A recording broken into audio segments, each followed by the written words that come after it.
Can I tell you how Keith is literally my favorite person? Yes.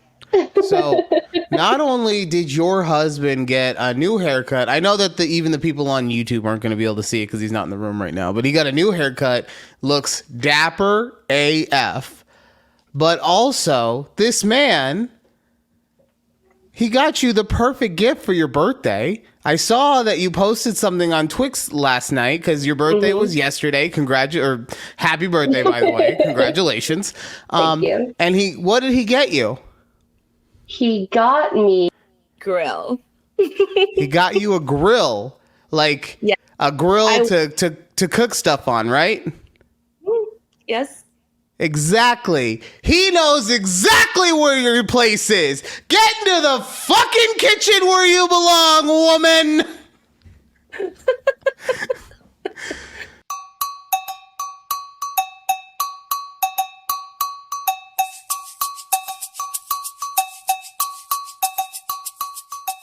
Welcome to a conversation with Judy and Ryan right here on YouTube at TABPOD. We are in season 3. This is show 2. We're celebrating Judy's birthday. Kind of, sort of. By yelling at me? Yeah. Well, I'm just saying, like, Keith got you the perfect gift, okay? I'm just saying. He knows what a woman's role is, okay? He is an Andrew Tate philosopher. He's an alpha amongst alphas, okay? Look, if that's the case, Keith, if you're listening, I don't want to work anymore. If you want me to be this trad wife, then that means I don't need to work, okay? Like, look, just saying. No, because see, this is the next evolution, right? No. The next evolution is when you can get your wife to do all the stuff and work, okay? That way, as the alpha, you just get to go out and do leadership stuff all day. That's the key right there. No. Well, seriously though, happy birthday. Thank you. Are you 34 now? I am 34 now. Wow. How long before Keith trades you in? I don't know. Newer model. I don't know. Hopefully not for another, few years. Please. All right. So we are talking about a few more years.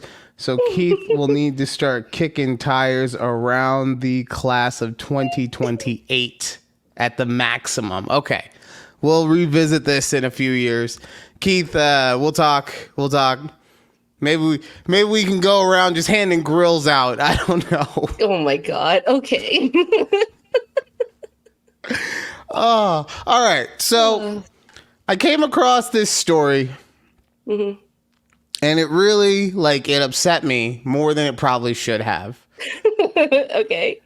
And I just want to start off by saying Al Pacino is a liar. He is a dirty liar. And I'm talking about the actor Al Pacino, The Godfather, Heat, Jack and Jill, all of them. This man lies. Okay. I say that because, hold on. God, I'm never good at this part. Wait, what the heck? I just clicked into, is it? Oh, there we go. There you go. I say that because I'm looking at this article from people.com. Al Pacino calls fatherhood a mini miracle. True. Says raising a baby at 84 feels the same as it did before. You're a liar. Okay? I call him a liar too, because what? There's no way. The only way that I will accept that it is the exact same is if it's because when you had your original children, you were not nearly as rich as you are now. And so now you can hire au pairs or nannies or whatever to do all this stuff. But guess what? His kids aren't that old. So he definitely was rich when he had them. And then I was thinking, well, maybe it was just one of those things where they took a clip of a little segment of a big statement that he said. And it's like, well, the enjoyment and the aspects of being a father. No, because I went and looked, and where is it? Yeah, get past the book. Let's see. Oh, God, now I can't find it. Either way, it is literally just him saying, yeah, no, it feels the exact same. And it bothers me. God, this new keyboard it's killing me a little bit, okay? It's my layouts are all different. I'm sorry for any of the podcast viewers. It bothers me because I know that when I had Asher at the ripe young age of 30, I had, and this is just 9 years later, but I had so much more energy. I had so much more zest for life. There was just so many things that made me more capable of dealing with a baby. Mm-hmm. Doesn't mean that I was a better parent, but just dealing with a baby and being up all night. Like I've told you guys before, the first 6 months of a newborn is a crucible because it changes who you are. It cuts into your very soul and carves out anything that you used to be and leaves something completely different. Whether that's good or bad, that's up for you to decide. I'm not here to, cast judgments, but it changes you. Right? Perfect example is my brother Alex. Alex used to be, oh, I'm so cool. I'm Mr. I do whatever. I'll go on a fucking road trip out of nowhere and just go to the other side of the country on a whim. Now he lets his 3-year-old daughter, my niece Quinn, I don't even think she's 3 yet, but still, my niece Quinn, the best niece, beat the piss out of him on a daily basis, both mentally and physically. Just takes it all. Oh, God. But that's what I'm saying, is those first 6 months changed who he was, right? Mm-hmm. It made him realize, oh, I got to be a papa bear and just do whatever my daughter needs because I'm right here. Like, that's what I'm saying. There's no way that he is willing to go through that same amount of pain at 84 that he did at, let's say, I don't know, 40 even? Yeah, that's half of the difference of his age. Right. I didn't feel like going through and looking at his kids. They all look like they're in their mid to late 20s, right? So even if he was in his 50s, still, and I don't want to say that you can't have kids later, like in your 50s or whatever, right? But what I will say is I do think that there should be a limit on how old you are when you have a child. Well, I mean, there is a limit for women. I mean like a law limit. Oh, okay. Like with women, it's just when your body says no, then that's it, right? But for men, our swimmers kick until the day we kick, okay? Exactly. So I feel like there should be a law. I don't know what the exact age would be, but I do know 84 is too old to be having a kid. Okay, it's too old. Your son is a couple months old right now. You're going to be dead. Let's say even if you make it to 95, that means that he's 11 when you die. He hasn't even graduated. Yeah, he hasn't even graduated high school. He hasn't even made it to high school yet. I know. God. And now he's got to deal with the death of his famous fucking dad that he never knew. That's a recipe for making someone fucked up in the head. Yeah. Yikes. Right? So, and that's why I said, I feel like there should be an age limit.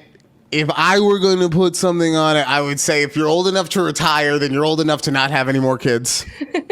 Okay, so whatever the retirement age is, which means we'll see a lot of people with kids at 64. Oh, last chance!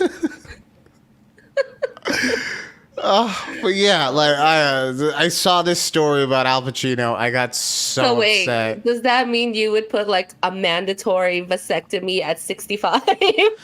I don't think I would do the vasectomy thing if I were going to how make would this. you make the law where they can't? They have to stop. I would just make it to where like if you are found, basically if you're found to be having a kid, you go to jail. I mean, isn't it better to just get a vasectomy? I mean, yeah, but I don't want to force dudes to have to. I don't want to force dudes to. I don't want to tell. Have them go to pause. jail? Pause. No. Pause. I don't want to tell guys what to do with their bodies. Okay. All right. As a woman who is not in control of her body, says the Supreme Court. That's not me. That's the Supreme Court. Okay. I think that you would understand where I'm coming from with that. Okay. And maybe the jail thing, maybe it's a fine. Like you have to, but see, then that's the same issue. Al Pacino's be like, "What's the fine?" Hoo-ah! And then just throw the money in your face. Yeah. Okay. So look, is it a perfect plan? No, but I'm not running for president. Okay. I'm just here yelling into a microphone about an 84-year-old dad who's going to give his son a lot of mental issues. All right. That's all. I'm just trying to save the children. Okay. I'm just trying to save the children. You're over here trying to turn me into a monster. I don't appreciate that. Is this because of what I talked about with your birthday present? Are we still on that? I thought we had moved on.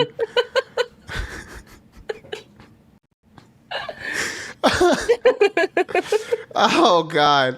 All right. Anyways. Speaking of parents though. Yes. I've been wanting to hear this all week because I know that Mom and Dad De La Cruz were coming to the homestead. They did.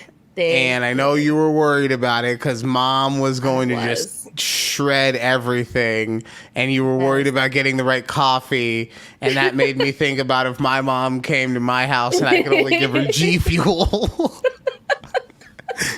Mom, what do you want? You want peach rings, or do you want Nuka-Cola? But how was it with your parents visiting? And did your mom realize that you had hired a cleaning lady? No, she did not realize that, which is awesome. We're just going to keep it that way, okay? I need to get your mom's email so I could just send her a clip, like this clip of the show. No, we tend to keep it this way. But anyways, my parents loved it. I mean, they had such a great time visiting us. And I mean, they loved our house, which, I mean, obviously I'm always like looking for my parents' approval at my big age. Like, oh my God. To this day, it's just, how I was raised, is to get approval from my parents. But, they loved it. The only thing that my dad kept commenting on, and because, so my parents, they don't live in the hood, but they live in North Las Vegas. And my dad kept saying that our neighborhood is so quiet. And I was like, it's also, your dad lives in a city. Yeah. Like you guys live, I know not just that, but like, so, in Northtown, at least, there's always a lot of parties, like just house parties happening, right? Like, it doesn't matter. Okay. It could be on a random weekday and someone's having a party in their backyard, like with, the DJs and the mariachis happening, like things like that, right? And like that's like there is nothing. It's just quietness. Like no one's having parties here. Well, that's also the difference. Okay, look, I'm sorry, okay? I'm sorry for however this sounds. I got the disclaimer ready. Oh no. But that's the difference of living in a white neighborhood compared to living in a, what, you want to call it a BIPOC neighborhood? You want to call it a diverse neighborhood? A diverse We'll call it diverse neighborhood. There we go. But that's the difference, is that when people of color celebrate, we let motherfuckers know we celebrating. Okay, I celebrate every week on this podcast. My downstairs neighbors fucking hate me. Okay. Oh man, yeah. But that's the difference between, because look, it's the same thing. I tell it's them, the same thing in my parents' neighborhood, right? And there's some diversity there, but it's like 84% white people, right? Yeah. And I have seen they live in a neighborhood where you could like they'll go and get the prom lights for a house party or whatever, the ones that like shine into the sky, right? Yes. And you still can't tell that a party is happening. If it wasn't for the lights, you wouldn't hear anything. It is dead ass quiet still. Yeah, so that was just one of like my dad's complaint. Like, okay, Dad, like I told my mom, I go, we like the quiet. I don't know about y'all, like, I like the quiet. Your dad's like a prisoner who had to sleep on the concrete floor, and now that he's back in society, he's like, no, I have to sleep on the floor still. These are the things that I'm used to. I told him, I go, if it's too quiet at night, do you want like a fan so you can have background noise? Oh my God. And he's like, does that fan come with a guitar? God damn it. I need some salsa. Where are the taco trucks? Shit. Oh man. But yeah, so other than that, I mean, they love the house. They think it's great. They had a really good time. We took them to the state fair. And it was their first time ever at a fair like that. So it was pretty cute. Did they eat any of like the fried foods or anything? Yes. Okay, so my parents love the corny dogs out here so much that the first time we walked in, they got one. What the fuck is a corny dog? It's a corn dog, but they call it corny dogs. Why? It is. Tell me you live in a white neighborhood without telling me you live in a white neighborhood, Judy. No, it's what they call it. It's called Fletcher's Corny Dogs. They're very popular. It's a famous corny dog. It's literally called, look it up. It's called Fletcher's Corny Dog. And I bet you Fletcher is a white guy. He probably is. I mean, look, corn dogs are the most white people food ever, okay? That's fair. That is fair. I don't know why. You ever hear yourself and you're just like, why are you arguing about this? Like, this is a dumb thing. Okay, sorry, go on. Anyway, so they got one as soon as we got in because we got there early right when they opened. So it's like super fresh. And my parents loved it. And they loved it so much that we spent maybe like 4 or 5 hours at this fair. At the end of like our, when we were leaving, my dad went to go get another one. So they loved that. But they also loved this fried pickle pizza. And I mean, I liked it too. It was really good. It sounds so weird, but it's literally like deep fried pickles that they use toppings on a pizza. But it just works so well because it had like the tang, I guess, from the pickles cuts through all the cheese and the greasiness in the pizza. It was so good. If y'all ever go, I mean, are you gonna start ordering pickles on your fucking pizza? No. No, this is like a once a year type thing at the fair. But I like how you're defending it though. You're like, yeah, it was good. It was good. No, I'm never doing it again. No, this is stupid. I wouldn't do it. It's a very rich pizza dish, but the tanginess of the pizza or the pickles cuts through the richness. Okay. Bomb. That was probably my favorite thing that we ate there. But yeah, it was fun. And I mean, we went with my parents and Keith's parents, and we all had a great time. Nice. Okay. Other than the pizza, was there anything else that you should be reporting on as far as the food? At the fair? I mean, just my parents' trip. We were talking about the fair, but like, no, I said we were talking about the fair. I don't know. Did you guys go to like a fancy restaurant or something, or? No, but I took my parents to one of the more famous barbecue places out here in Dallas. Okay. They loved it. Like, I mean, it's barbecue. Yeah, like what's not to love? But my dad had never had a beef rib. Now, I'm not sure if you've ever seen like those huge. Oh, okay. Like a giant. Okay. Like people call like a dino rib almost. Yes. Okay. I was like, he's never had a beef rib. What the hell? No. Not like those dino bones. Like he's had, regular, but like the dino bones with the huge. Yeah. He loved it. It was so fun watching him eat that. He said, oh my God, this was so good. I'm a man.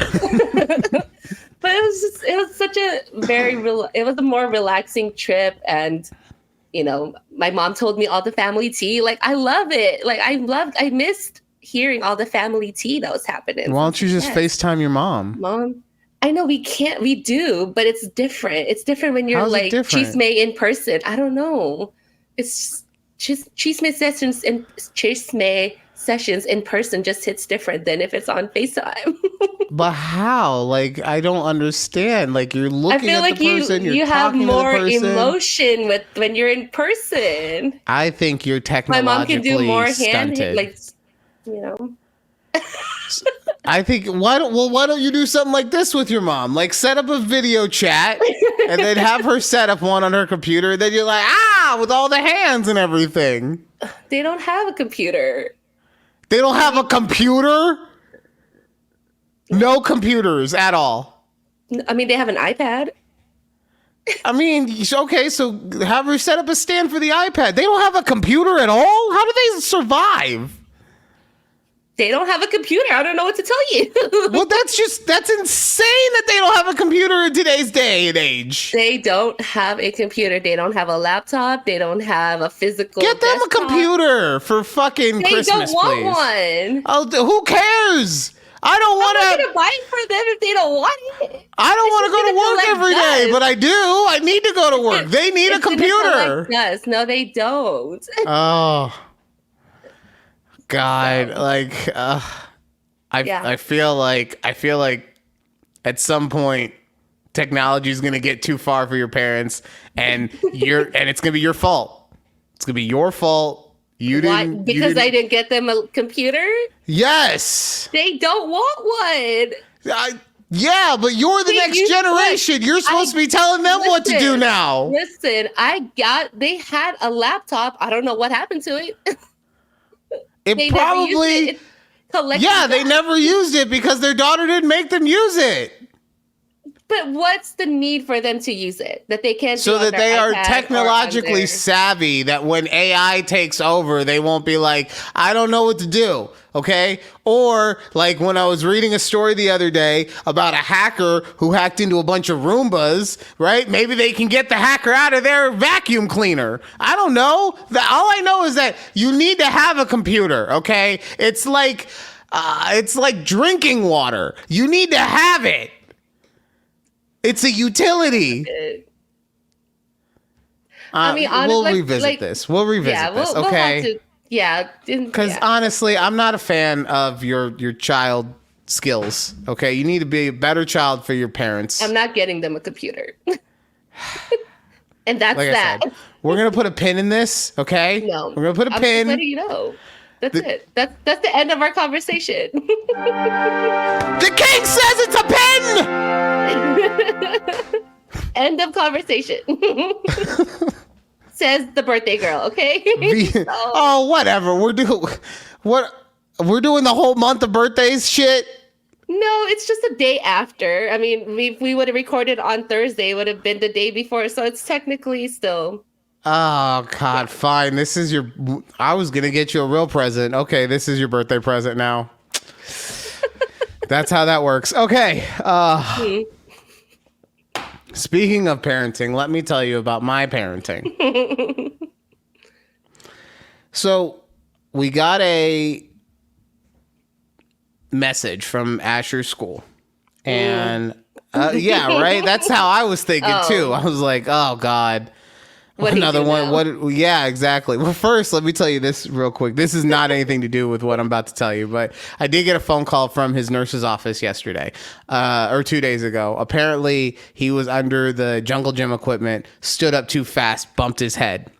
Oh.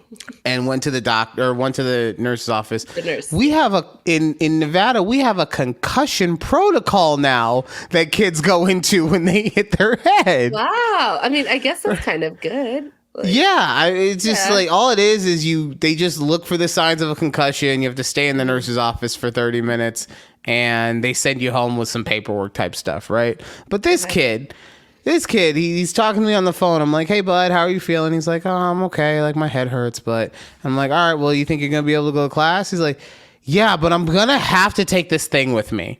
I'm gonna have to leave it on my head because my head still hurts. He's talking about his ice pack, the ice pack. Right? He's like, I'm gonna have to take it with me, and I'm like, in my head, I'm like, I don't give a fuck if you have to take your ice pack with you. Yeah. But I was being a good dad, and I was like, that's okay as long as your teachers say it's fine to have it. You could take your ice pack. Just stop talking with your foolishness, you concussed idiot. I didn't say that though. I'm a good parent. I didn't say that. But yeah, no, I just found it. Of course I thought it. All right. Because even though I'm a good parent, I'm honest. Okay. But so I just wanted to tell you about the concussion protocol thing. It was so just when you hear that, because you hear concussion protocol, you think of people in like the NFL or, you know, NHL or whatever. And then when your kid gets put into it. Yeah, exactly. And then your kid gets put into it for, you know, bumping his head on the playground. And you're like, oh, God, shit's real. All right. So we get a note from his teacher. And she says that apparently Asher is super intelligent. And she wants to recommend him for the GATE program. Ooh, yeah. Right? So we had to go and fill out a whole bunch of stuff regarding that. And initially, in the text thread that I find this out, I'm like, hell yeah, let's go, kid. Like, let's do this. And then his mom in that same chat was like, well, yeah, but let's just make sure that we temper our expectations and not get his hopes up. And in my head, I'm like, yeah, that makes sense. But I'm like, why is she being a Debbie Downer about this? Like, I'm excited, right? Yeah. Yeah. So I get home and I'm talking to the EP about this. And the EP's like, well, yeah, but I mean, you know, remember what happened last time? And I was like, what the fuck? What do you mean what happened last time? Yeah. Exactly, right? I'm glad you and me are on the same wavelength because when I tell you about what happened in a second, you're going to have the exact same reaction, okay? So I was like, what happened last time? She's like, well, you don't remember in second grade? And I was like, no, what the hell happened in second grade? And she's like, when the entire grade tested for GATE? And I was like, oh, it was that moment where like a key turned in my head and unlocked an entire library of information. Because Judy, when I tell you the first thing that popped in my head, you're going to know exactly how I feel. Okay. Okay. She said, you don't remember when the entire grade 2 tested for GATE. And the first thing that popped in my head was how my son tested average as fuck in every single category. I do remember. Yes, I do remember having that conversation. Thank you. It seems so long ago, but yeah, it's probably like deep in season 1. Probably. It's either, honestly, it's probably at the beginning of season 2 because it's right around the same. I think they did it at the beginning of the school year. So it's either, you're right, at the end of season 1, beginning of season 2.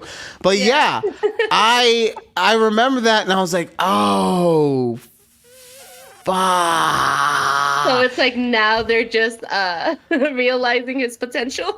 Well, so the thing about Asher is he definitely has, and we haven't gotten him tested for it yet because it's not detrimental. And as soon as it does become a problem in his studies or anything like that, we'll do something different. But he definitely has a form of ADD or ADHD.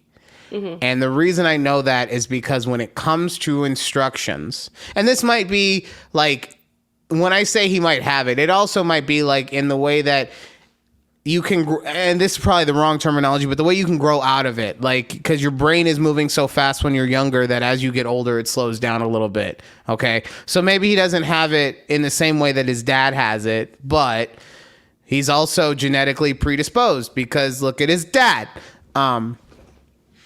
So my point in saying all that is he's a bad test taker because he doesn't always read the directions properly because he's kind of going through it too fast. So that So yeah, like I said, he doesn't take tests well. Also, I have a theory, and my theory is that what we've been doing since last summer is we've been having him do a 3rd grade workbook so that he wouldn't lose, how kids lose like 60% of what they learned over the summer or whatever. So we started doing that so that he wouldn't lose nearly as much stuff. And I have a theory that it's not that he's really smart. I think he's very smart. But my theory isn't that he's like gifted smart. It's that we've been making him work ahead. And so now he like knows the answers before everyone else. So it makes it seem super smart. Because even there are certain things that they haven't come across yet that in the workbook, the EP will make him do. Like, perfect example is punctuation for addresses. I was like, have you guys learned addresses yet? And he looked at me, he's like, no. And I was like, all right, you could skip it. And then I just hear from the bedroom, no, he can't. So, like I have a feeling that might be part of it. But either way, super excited that he gets to test for the GATE program again. Hopefully, he takes his time, reads everything properly, and he can get into the GATE program. If he doesn't, it's fine. I won't be like, I'll be upset. I'm gonna be honest with you. I'm gonna be upset if he doesn't. I'm not gonna tell him I'm upset, but I'm gonna be upset. Yeah. So don't fuck up, Asher. Okay.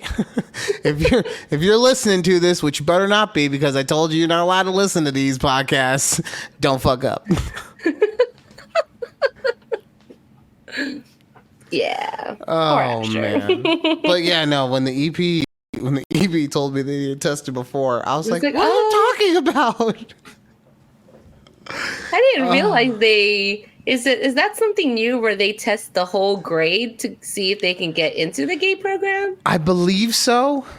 I don't look, man. When it comes to school, I try to stay as far out of the interworkings of the school as possible. I let the EP take care of the before and after school programs and dealing with the teachers and all that stuff. I ask Asher how his day was. We do his homework and we call it, and I have to know when it's picture day. And other than that, look, man, I'm the one who was surprised about the concussion protocol. Okay.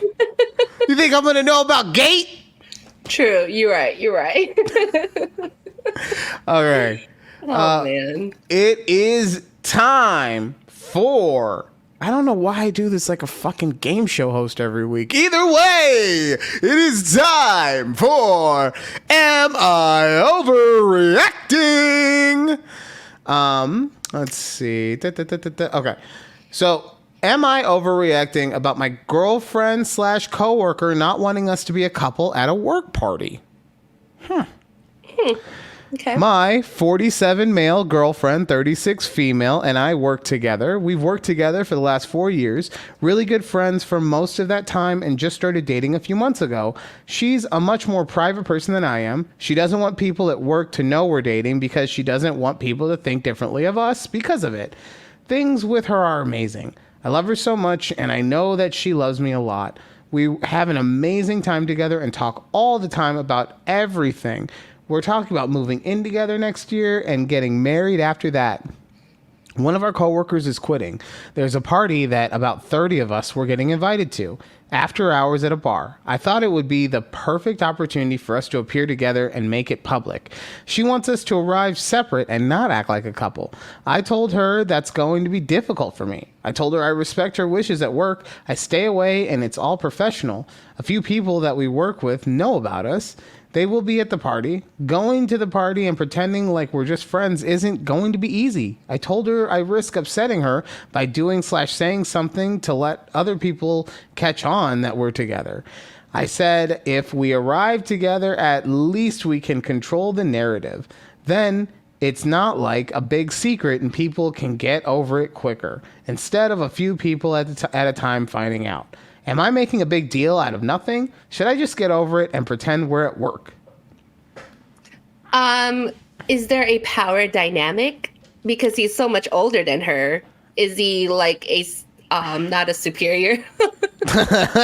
Well, he's a man, My bad. so My bad. I didn't mean it like that. But like, yes, she did. is he in management or type thing? Like, is he in management and she's just a Okay, so lower end job?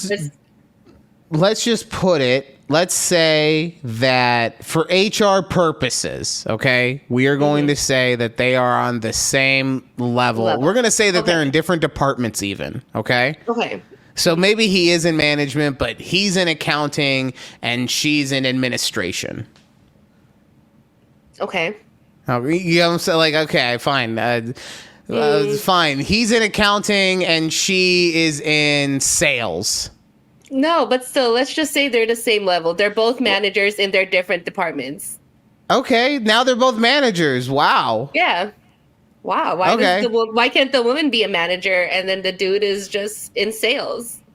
Okay, that's fine with me. No, regardless, because even if they're in different departments and one of them is still in a higher position than the other, there's still that dynamic. And I can see where the woman or whomever feels awkward in that sense, because even though they're in different departments, he's still, a manager or whatever, and she's still, it's kind of like that power dynamic.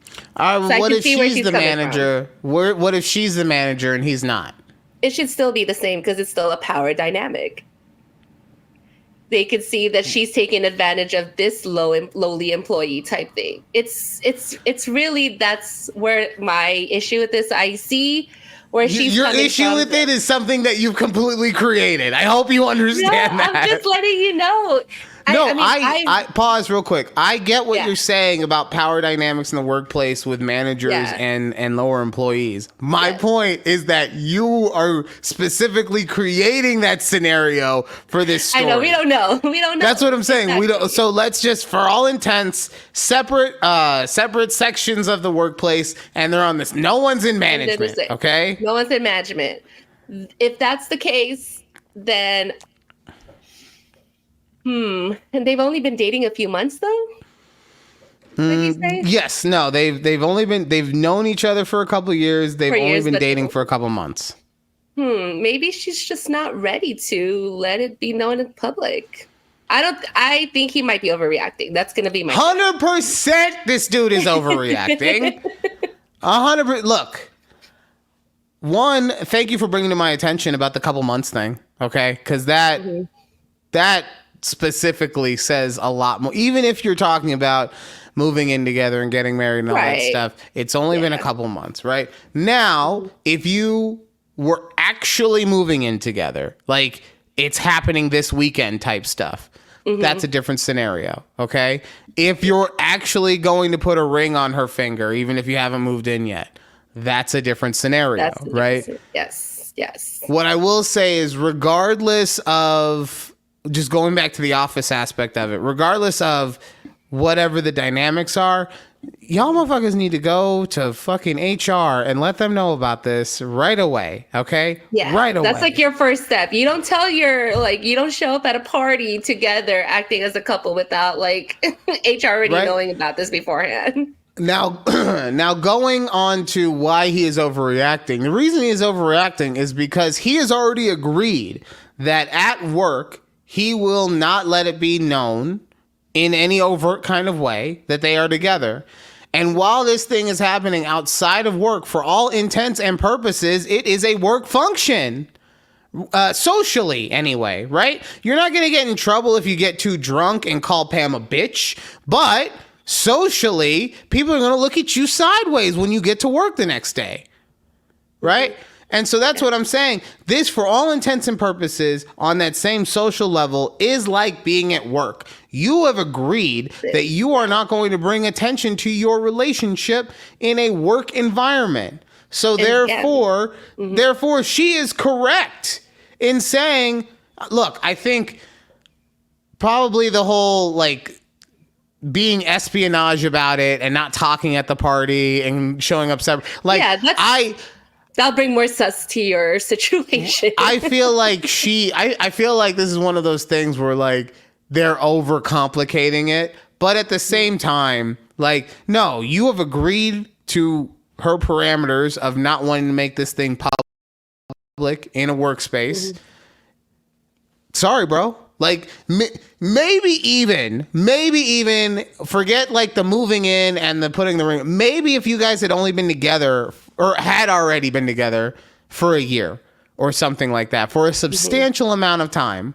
Yeah. But yeah, what happens if in a week you find out that she finds out that you have like a weird hair collection, and then she's like, I don't want to do this anymore. And now they haven't gotten to that point yet of their relationship. And now everyone's gonna be like, why'd you and Jim break up? He's like, well, I could either say it's because he's got a weird fucking hair collection, or I can make up something. And then he's like, well, and it turns into a whole thing.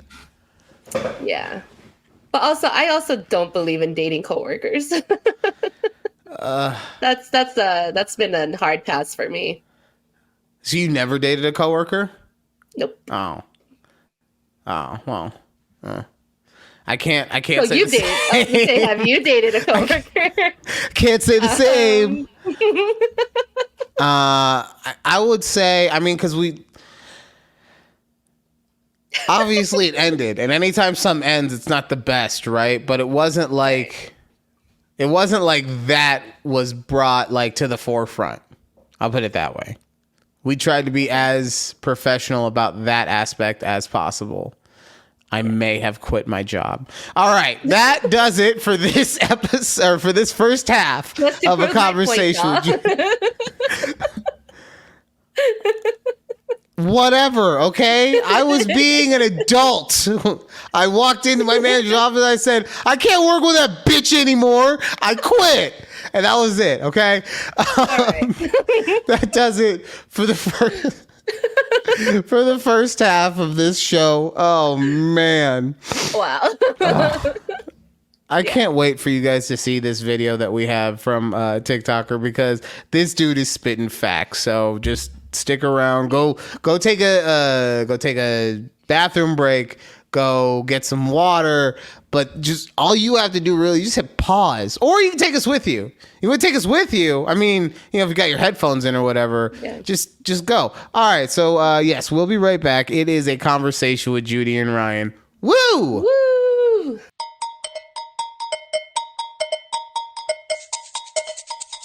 Welcome back to a conversation with Judy and Ryan right here on YouTube at TABPOD.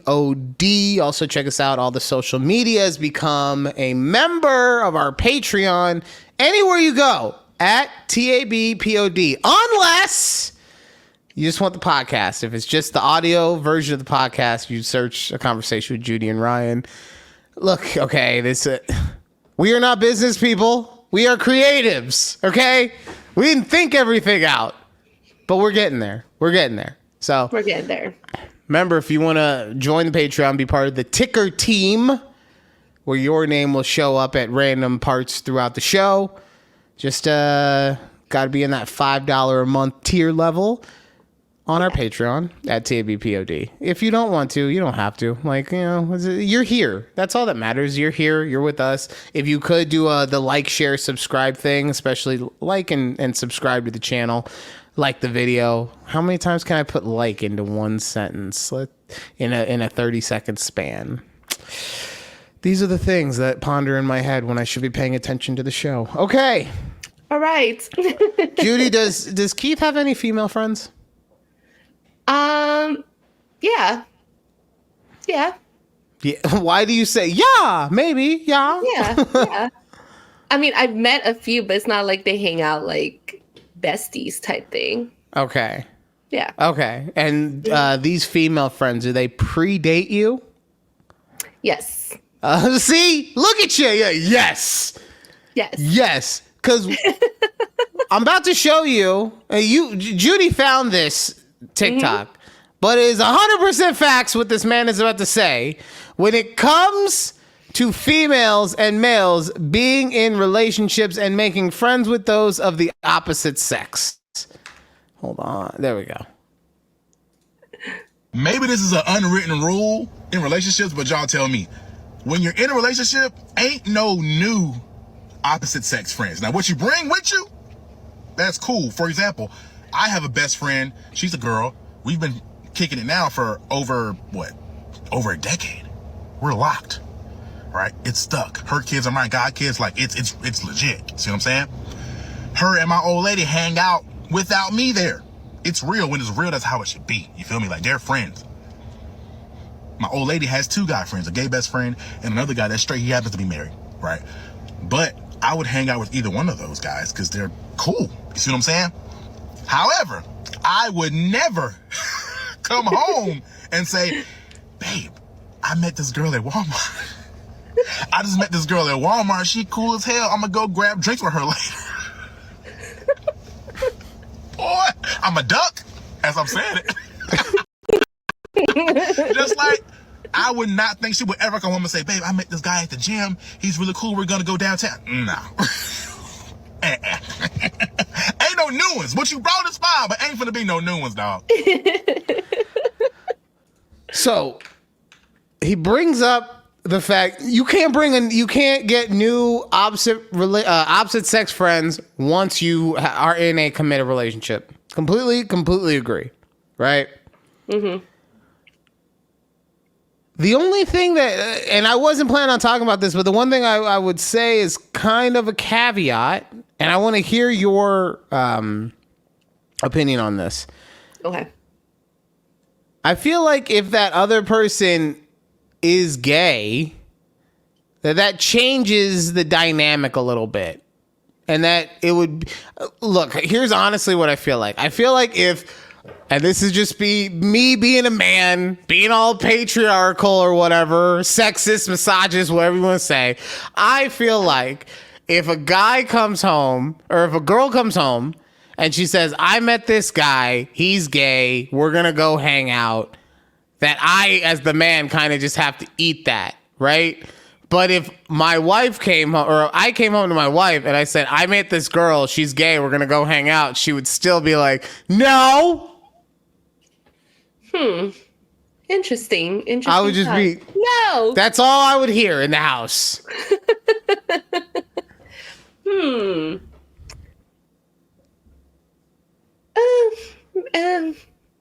I don't know.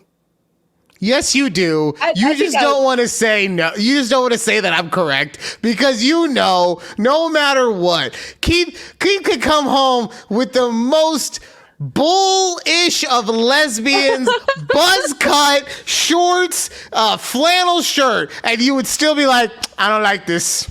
I don't like it. Nah, it's a trick. If it happens, I'll let y'all know what I say. Keith will be like, babe, she's got hiking boots on right now. Look at her. And I don't like it. Nope. I met her at a construction site. Nope. Not a fan. Is she gonna like do some work on our house for free? No, they're going out to Applebee's. They're getting Dollaritas, okay? Oh man, but when I saw this video though, I was just cracking up because I'm thinking, when was the last time I made a friend, like, you know, like organically, not coworkers, just out, you know, like even just the opposite sex. I was like, since, you know, I've been with Keith, I was like, I don't think I've ever made like organic new friends since. I don't know if that's. So when you say organic, you're talking about just opposite sex though, right? Yeah. Right. No, but that's because he's right. It is an unwritten rule. You are not allowed to, because there's always, even if you have zero intention of cheating on your husband because you love him so, I'm talking about the royal you. If you have zero intention of cheating on your husband or wife because you love them so much and you would never stray, there's always the implication of, well, he might still be trying to hook up with her. And we don't want that. No one wants that. Men, women, we don't want that kind of chaos in our life. No. But that's why I say that there is that caveat about the, you know, about the homosexuality aspect of it. But even then, that is not a two-way street. I already told you guys about the flannel and the hiking boots. And even then, under the best conditions, she couldn't say, oh, yeah, I guess so. No, she's like, I'll let you know, which we all know in womanese means, Hell to the nah. Womanese. Oh man. But no, because also part of it too is like when you another unwritten rule of society in general is when one person goes up to another person, it is generally thought of, if there's no other ulterior motives like helping them or they drop something like that, right? Yeah. But it's always thought of as under the auspicion of that person is trying to, it's never like, I just want to be friends. I'm just trying to walk around and meet new people and be friends. It's always like, I want to be friends. You know what I'm saying? Right? Right. So that's why there's also the unwritten rule because, you know, why y'all talking? Right. What did we have to talk about right now? Exactly. Well, we were both at the library. Yeah, a lot of people read. Okay? Doesn't matter. Oh man. But also, yeah, it's funny how I also like how he had to throw in, because this is another thing. I know that you're allowed to bring your old friends with you, but there are still like alerts that go up, okay? And I say that because when he was talking about his wife's two friends. He said the gay best friend, right, and the one that's other guy. Married. Yes, and he clearly say married. And well, not even that. Like he started talking about the friend and then brought it back to be like, he married, okay? He married, yeah. Right. So that if she has if she has a single male friend. Now, I will also, there's another caveat to this. This is like 4D chess, okay? If this is the type of guy that has a new girl all the time, right? You don't have to worry about him so much, actually. You would think, oh, he's a playboy. He's fucking all these chicks. I have to worry about him. Actually, you don't, because your wife or your partner sees how he treats all these women and is fine with him as like a friend or whatever, but also knows how that goes at the end of the day. And that's why she's investing her time in you rather than with, trying to be one of his 50 girls, right? Yeah, yeah. That's a hard pill to swallow because we're programmed to think, oh, well, he's fucking all these girls. He's obviously going to want to fuck her too. So he's just like, but that you got to remember, she has her own agency. The Supreme Court does not believe that she does, but she does have her own agency. What you need to worry about though, this motherfucker never has a girl? Is he in the closet? No. Oh, you know what that means? That means he's waiting. He is waiting for the chance for you to fuck up and him to jump in. That is when you worry, my friend. That's when you gotta be, all right, look, you and me, we could be a thing. Justin gotta get the fuck on though, okay? Okay, you gotta like slowly but surely stop hanging out with that motherfucker. But honey, he's in my D&D club. I don't care. Start playing Warhammer then, okay? Now let me ask you, does EP have single straight male friends prior to you two being like, she brought them in after y'all got together type thing? No, I mean, the thing is, me and the EP, like, I'm an extroverted introvert, right? Right, I know, yeah. She's even more so she's like, she's kind of extroverted when she's kind of extroverted when she's around her people or when she is drunk, right? But other than that, she is an introverted ass introvert. So we haven't made any new friends. No, male, before, female. like before, like when she was single. Yeah, like when she was single, and now you know them after. Okay. Oh no, she doesn't have any male friends. Like, you know what? No, she did make one. This is another caveat though. She made one. It was at work though. Okay. And it's a coworker, and it's a coworker that lives in a different state. Mm-hmm. Because the way her job is, she works for a glass company. They install windshields. It's not Safe Light. I know the first thing people are going to be like, oh, fucking Safe Light. You're not smart. It's not Safe Light. So yes, I am smart. But her company does the glass installation across the country. And he's one of the technicians in, I want to say Washington, right?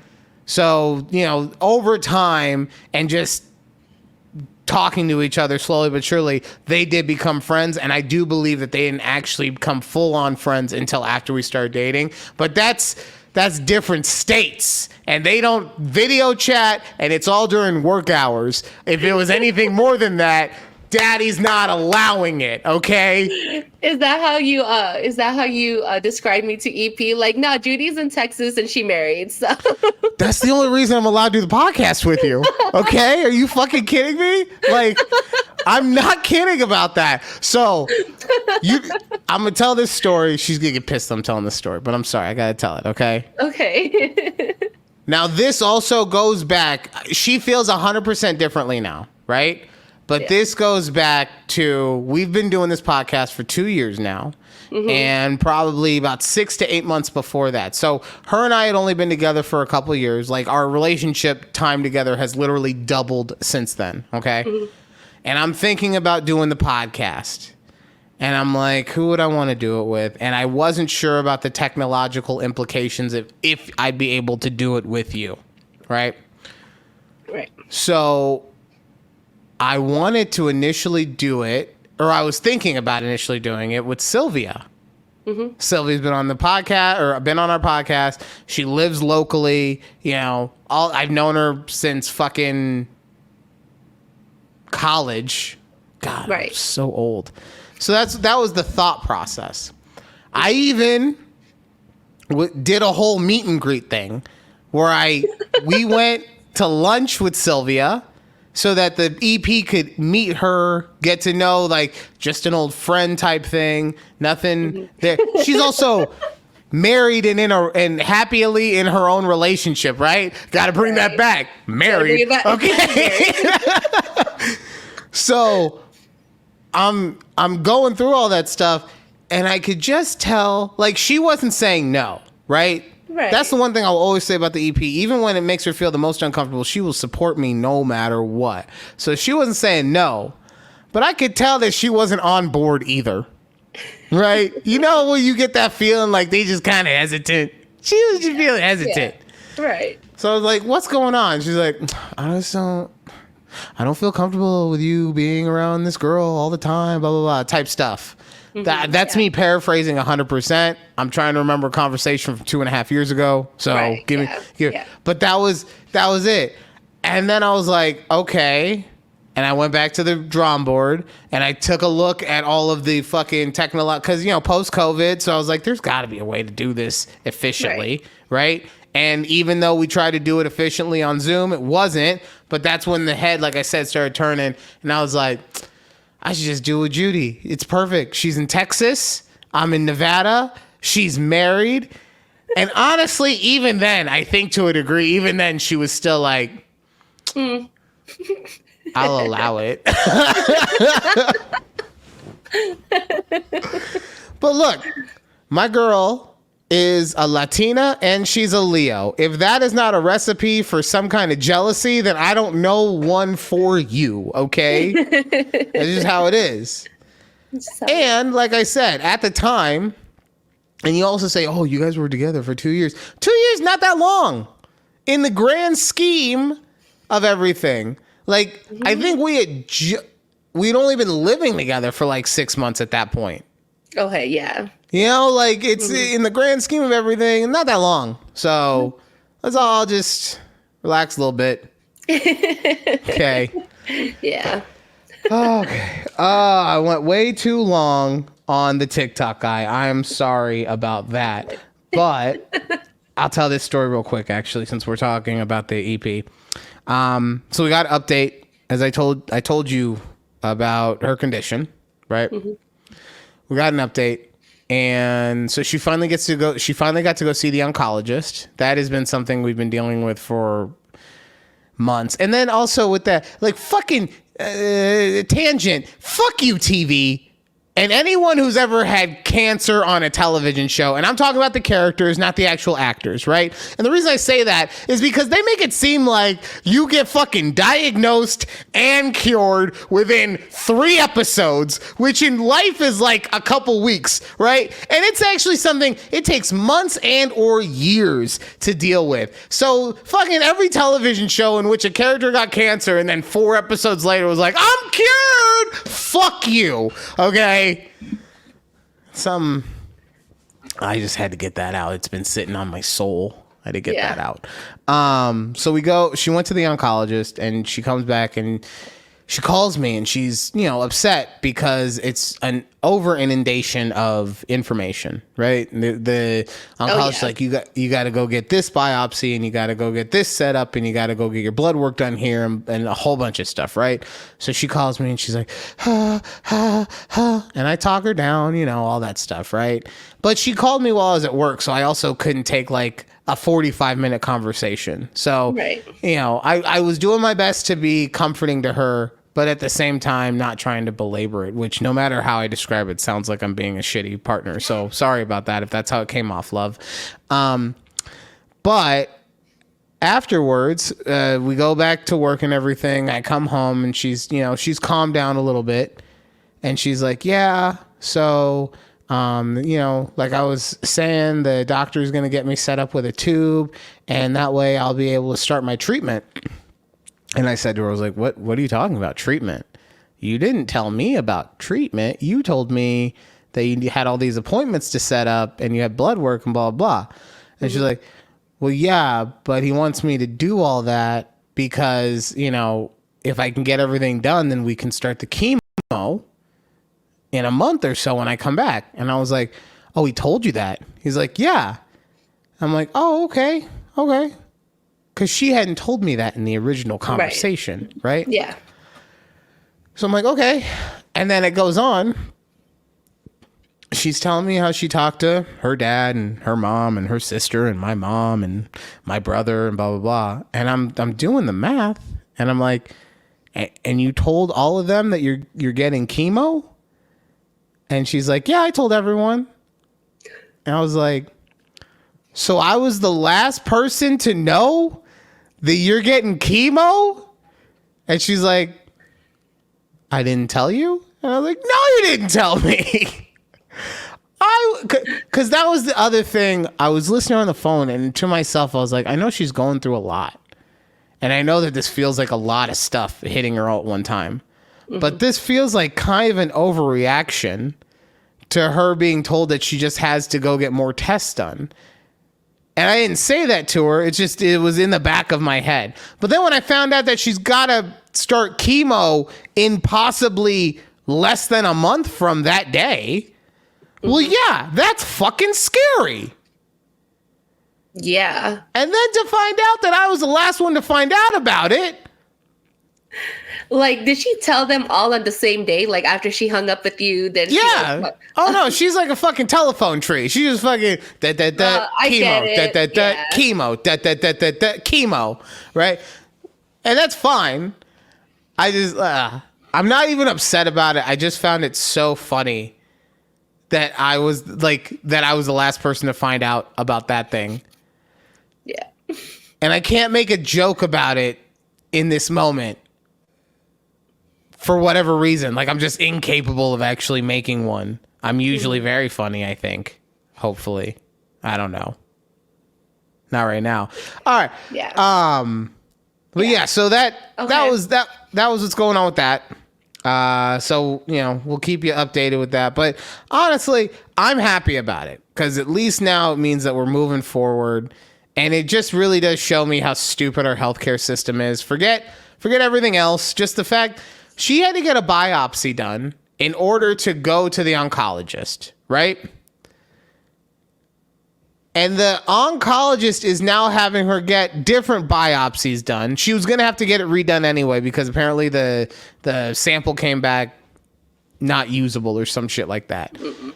But now that she's gone to the actual expert, he's like, well, they can just get it from here instead. And that way they can take out more tissue and it's less invasive, and it'll be the exact same information. Why are we making people do surgery before they go to the specialist, rather than go to the specialist and have the specialist decide what surgery they should be getting?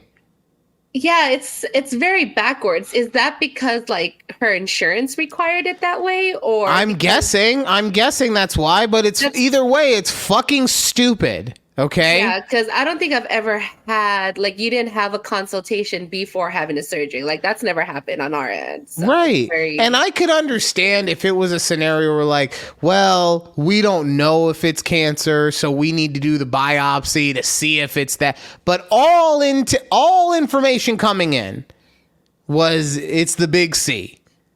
Everything. So it's and like I said, it wasn't like she got the biopsy and then had to go to her doctor to be like, okay, now I can give you the referral. No, the referral was set up already. So it's stupid. Okay, let's get on some fun times now that I've made us all sad with my life update. Okay. Can I tell you, thank God for Zoloft, because there's a lot of emotions going on in this house, and I'm feeling dandy. Everyone keeps talking to me like, it's okay, you can open up to us if you need anything. And I'm not sitting here like trying to be warrior spirit guy. Like, but no, the Zoloft just makes it so that it's like, I'm good, people. Yeah, you're like, I'm great. Yeah. It's sunny outside. Like, what you mean? she's smiling and walking around. What else could I ask for? All right, let's get to some fun stuff. Judy, what's happening in the world of threads? All right, just a few threads for today. I wanted to get your intake on this because as someone who just recently got married, this thread kind of spoke to me and I was like, huh. So this lady says, if you get married and your partner has debt, you now have that debt as well. It says marriage is a partnership. Before you marry someone, it's super important to share with each other your financial situations. She says, I know people who got married and then found out years later that their partner had $100K in debt. And I was like, wow, do people really not talk about that before getting married? I mean, you got to talk about it.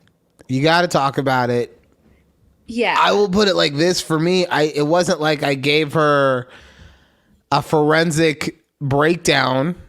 I didn't give her my credit report. Right. But I still let the EP know what was going on with me, and she let me know what was going on with her. Like, that's just, I completely agree that you do take on your partner's debt unless you guys come up with like beforehand you want to talk about it, because we live in an age where you can have 90 fucking bank accounts apparently. So if you guys want to talk about beforehand and come up with a prenup that says whatever debt we brought in we're solely responsible for. I don't even think legally, as far as the tax code goes, you can do that, but yeah.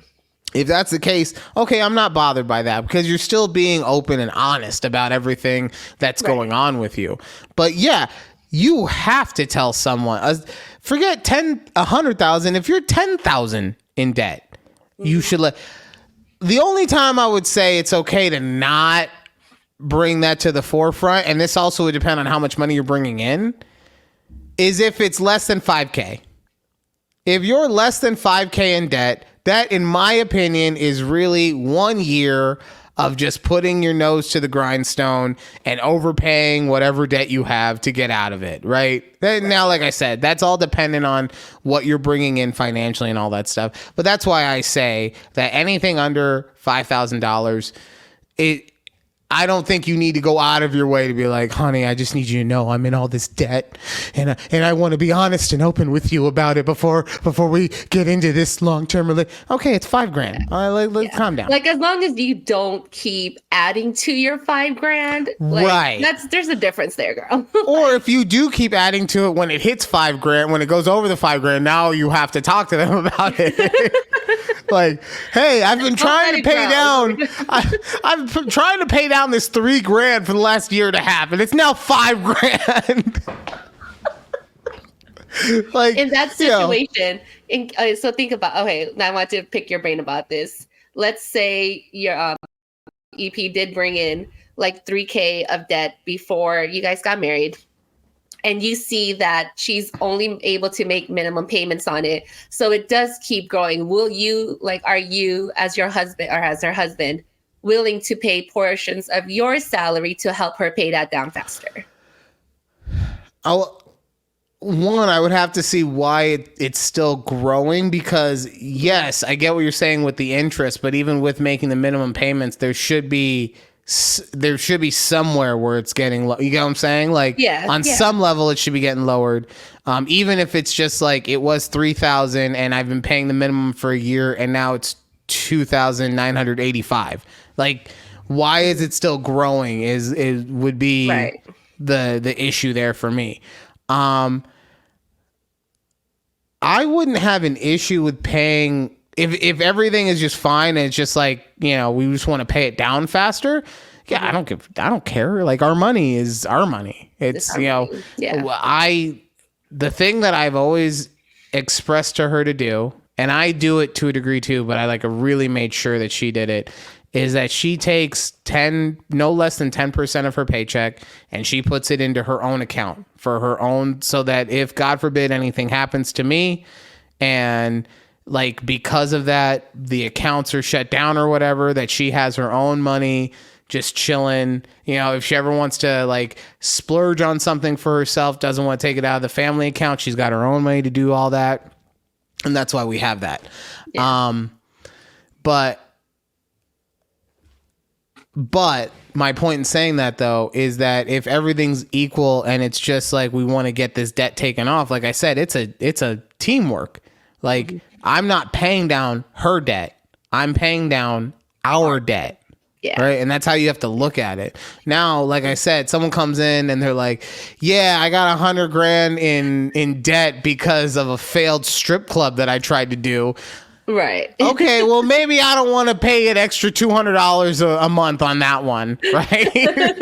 But that's also that's why you have the conversation before you get into it, right? And I do also think that I don't really think it's the debt that people care about, because we all are dealing with situations that fuck with us in one way or another. Mm-hmm. I think it's the reason that you have the debt, which is what bugs people, right? Because it's like, well, are you not responsible enough that it keeps growing? Did you have a failed strip club? Or, because here's on the other side of it.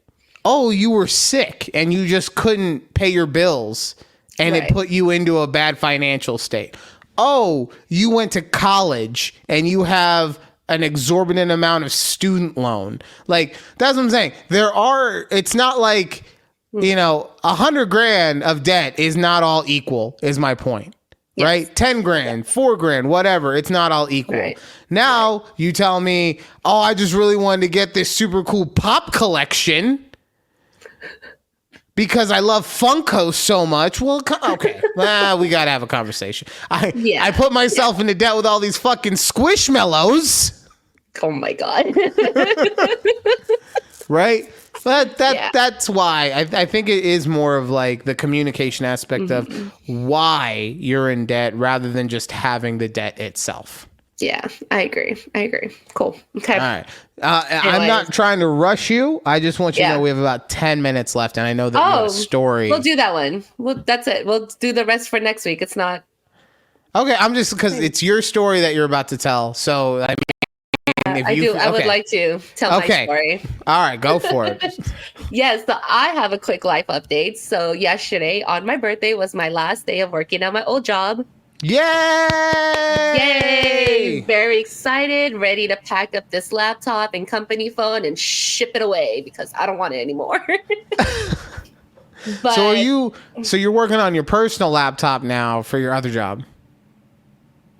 Yes. No, so I have my personal desktop that I use for my job, but I also have a company laptop that they gave me, so I can just take it wherever I want to go. I'm sorry. I'm saying for the new job. They gave you a company laptop too. So you got 3 computers and you're telling me that your mom and dad don't need a single computer? Come on, Judy. I work on computers for a living. My parents don't. I don't know what to tell you. My parents are in the industry. They're not like... They're in the industry? The one industry? They're in the industry, okay?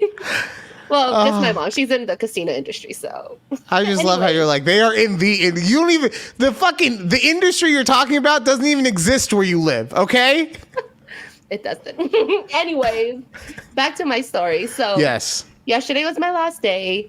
They hired my replacement and she started on Tuesday. She was supposed to start on Monday, but some of her background checks things weren't completed yet. But she started Tuesday and I met with her Wednesday, Thursday, and Friday to do all of my handoff. And in the 3 hours in that time frame that I, talked to this lady, I don't think she's a good fit. And I'm going to be real with y'all. Like, I'm not trying to be a hater, but I know the people I supported. I know their personalities. and this like vibe that the new girl gave me, I was like, ooh, girl, like, good luck. And I could just tell, I was telling her, all of the tasks that I was doing. And she's like, damn, you did all of this? I was like, yeah, I was working like 3 positions in this one job. Like, this is what you're coming into. And I don't think she liked that. Pretty sure I scared her away. But you know what? Good luck to her. And I was just, there was so much information that I was throwing at her.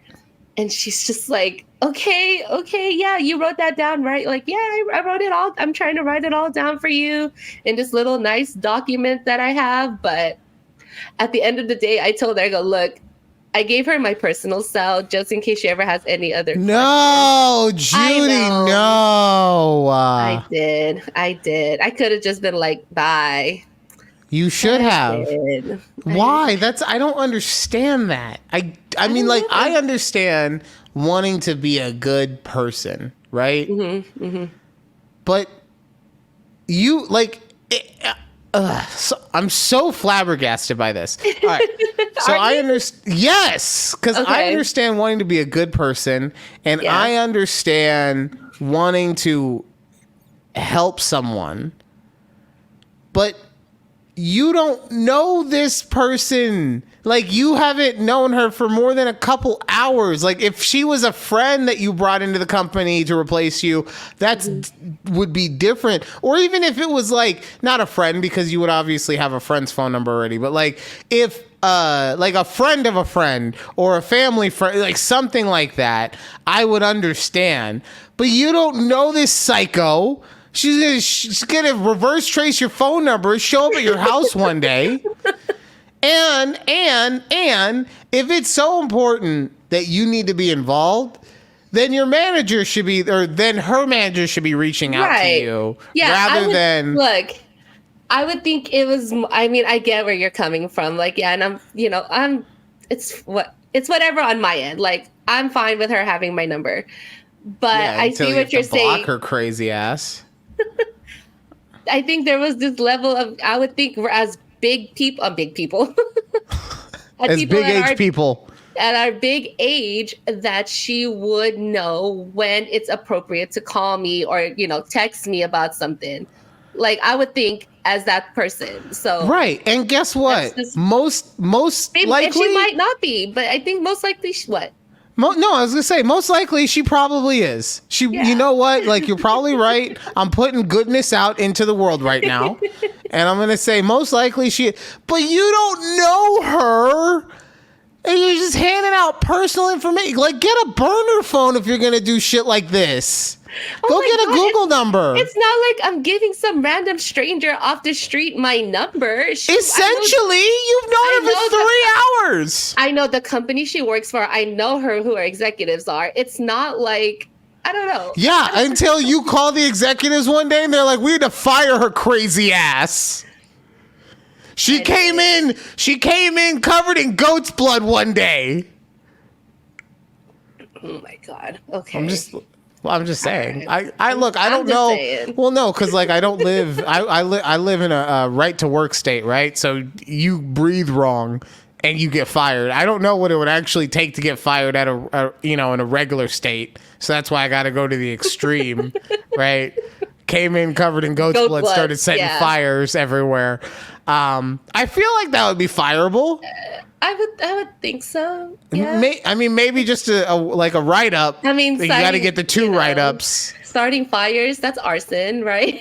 Like, I'm pretty sure that's a crime, Ryan. Well, if you do both, definitely. No, if you do both, I'm just saying, if you only did like animal one. cruelty, sheep's blood, it's. Well, see, no, you're doing the thing again where you're making your own scenario. Okay, maybe she just went to a butcher and bought it. Okay. God, no, Anyway. she's in her bedroom, just like. Oh my God. Oh. Oh, I love you so much, May. Judy. Oh my Goodness. God. Yes.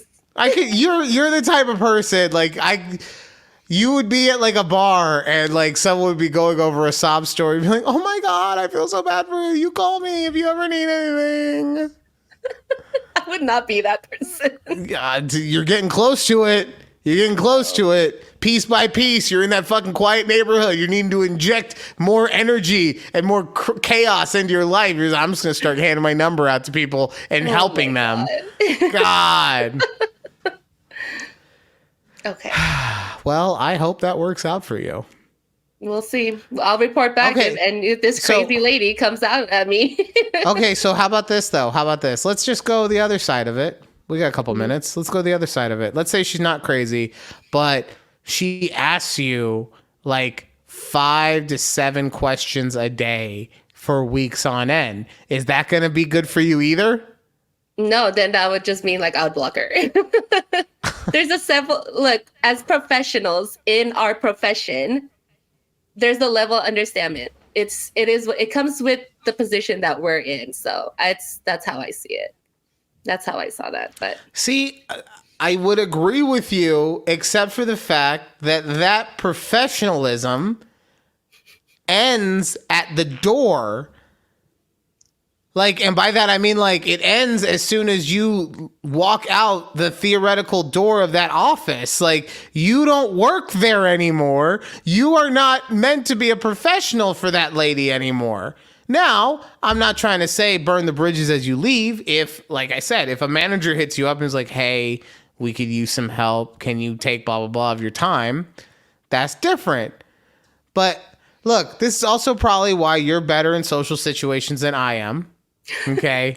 It's probably one of those things. It's probably why, like, I don't have any friends and you have lots of friends, even though you call them coworkers. that's only 2. Is that what this is? You're trying to get this girl to be part of the Applebee's club? No. I'm just saying, maybe that's what it is. You're like, you know what? I know that I don't think she's a fit here, but she looks fun. She seems like she seems like she could be one of the people that I call an ex-coworker. Oh God, man. All right. That does it. That does it. We got your parents not having a computer and you just giving out your phone number to randos. I can't do this anymore. I need a break. I need a week-long break. And by a week, I mean, today's Saturday. We record on Thursdays. I need like a 5-day break. Okay? Okay.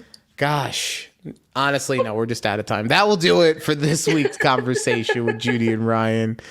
Let us know in the in the comments or of whatever you're listening to. Am I right? And Judy should not have given her number out, or am I overreacting? And Judy was perfect. Let us know. Let us know. Oh boy! All right. Well, thank you guys again. Like I say every week, because you deserve to hear it. Thank you guys for listening. Thank you guys for participating. If you could subscribe to the channel and like the video, or give us a 5-star review if you're only a podcast listener. Thanks for finally winning at fantasy football. I'm gonna leave it at that. God damn it! I fucking knew that you were. God, it was a lose-lose situation. Okay, Although- bye. Although I am somehow, real quick, I am somehow undefeated against my wife's family. Anytime I beat her dad, I beat her sister. She's probably gonna fuck that up for me if I ever end up playing her. But all right, okay, bye. Bye.